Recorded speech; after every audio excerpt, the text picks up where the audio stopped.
Hey YouTube, Golden here. Today we're going to be taking a look at Popeye. This is one of my favorite arcade games. I always used to play it at Chuck E. Cheese at birthdays and was definitely happy to get my first home port allowing me to play it at any time. We're going to start by taking a look at the original arcade version, which is what you're looking at right now. And for those of you not familiar with the game, you take the role of Popeye and your goal is to catch the various objects that Olive Oyl is throwing down at you. While you're trying to collect these objects, you have Brutus running around the level trying to capture you. Brutus has multiple attacks to use against you, such as jumping up to try to grab you.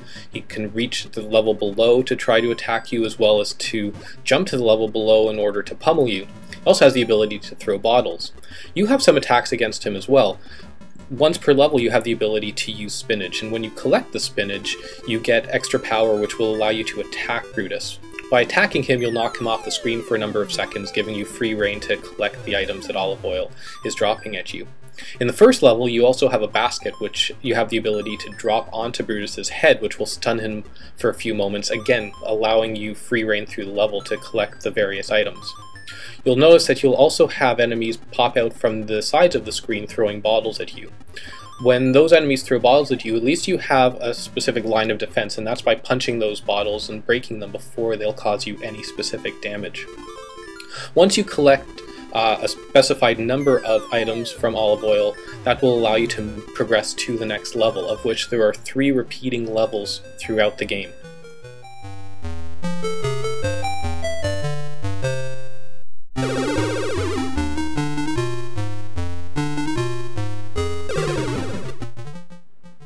Each level of the game has a very unique look and style. The difficulty of each level is also augmented by varying layouts which restrict your movements in the level. This makes it a lot more difficult to avoid Brutus while trying to capture the items that Olive Oyl is throwing down at you. Each level also provides a different item that Olive Oyl is throwing down. In the first level it was hearts, second level is musical notes, and in the third level you'll see the letters spelling help. After completing all 3 levels the first time, the Sea Hag will appear throwing skeletons, significantly increasing the difficulty of the game. With the popularity of the arcade game, Nintendo licensed out to Parker Brothers to create various home ports. Let's take a look at a few that were available on various home consoles and computer systems.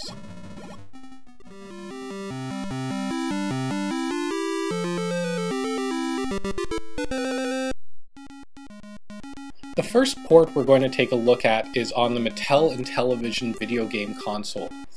Now, when looking at ports that are available on the Intellivision, people aren't going to go expecting top-end state-of-the-art graphics, and Popeye doesn't bring that.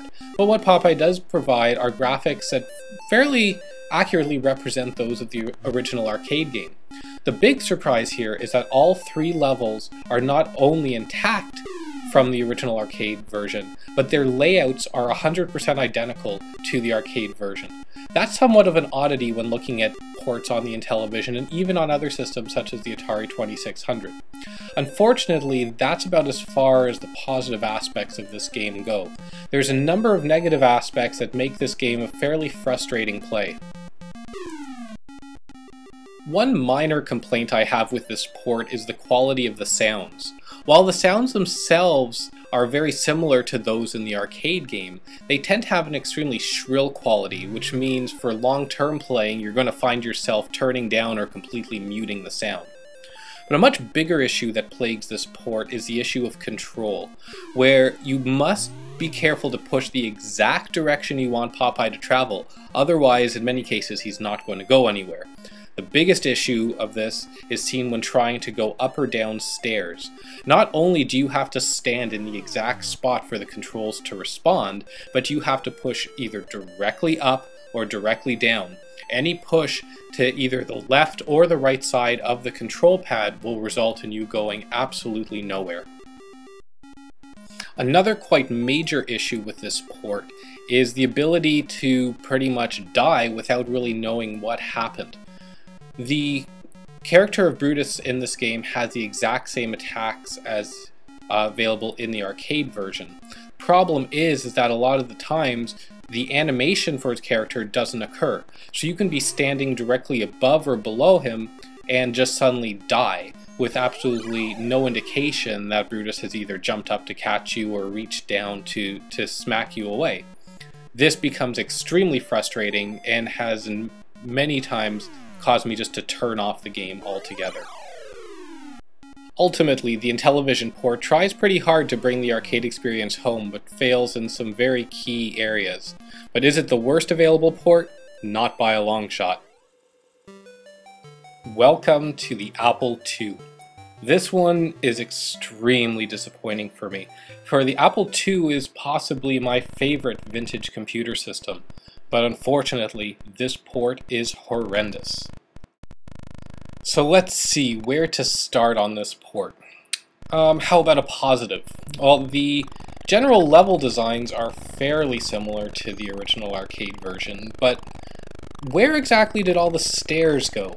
All the stairs seem to have gotten replaced by ladders. Now, why could that be? Oh, that's probably because the control sucks. No, the Intellivision version was bad, but this is awful. See, I have a lot of practice with this port, so you might see the gameplay here, and I don't seem to be having much trouble going up and down those ladders. But that's from years and years of experience, folks. I know exactly where to stand so that I can actually go up and down the ladder. If you're a pixel or two off from the right location, you're going nowhere. Now, it's actually very possible that you're not even listening to me anymore and instead are just completely dazzled by the character animations in this game. Now, Popeye himself is fairly discernible. You can make out his hat and his trademark pipe. But whenever he punches, it looks like he's whipping a wet noodle at someone. And Brutus, well, I think that he's having a seizure going through the levels, just wiggling back and forth, walking randomly throughout the level. There's absolutely no smart AI in this game. Brutus does not try to follow you through the level in any way, shape, or form. He has his random path that he's going.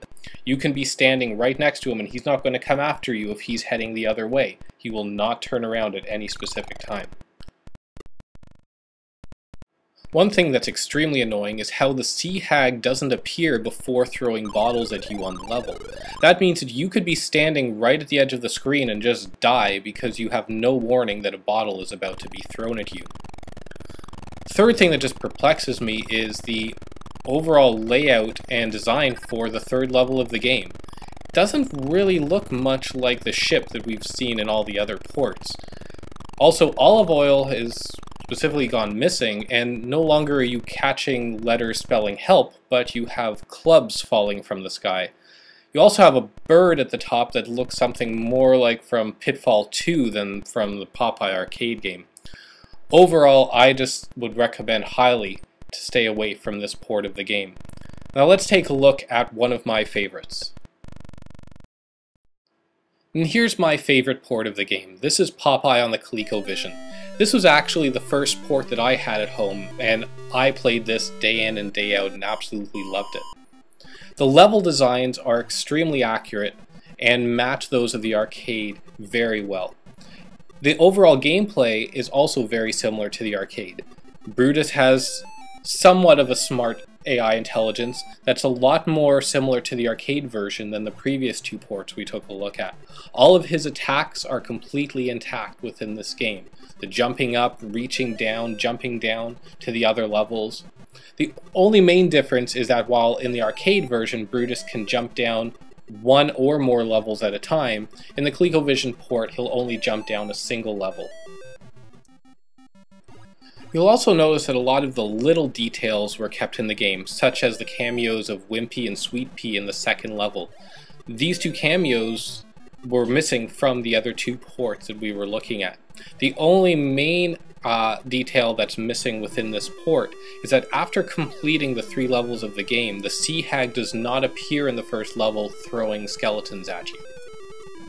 Another minor difference is how Popeye turns a light shade of green when eating the spinach, whereas all the other versions, including the arcade version, he turns red.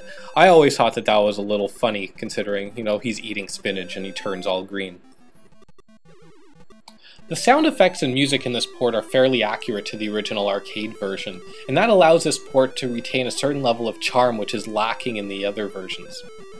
Now, while the ColecoVision version isn't 100% arcade perfect, it's easily my favorite version of Popeye available on home systems. For those looking for a more arcade-accurate port, I highly suggest checking out the great Nintendo Entertainment System release. Well, that's all for now. I'd like to thank you all for taking time to watch the video. For those of you who've never had a chance to play this game before, I highly suggest checking it out. Try it on one or more systems. I'm sure you're going to have a blast. Take care, guys.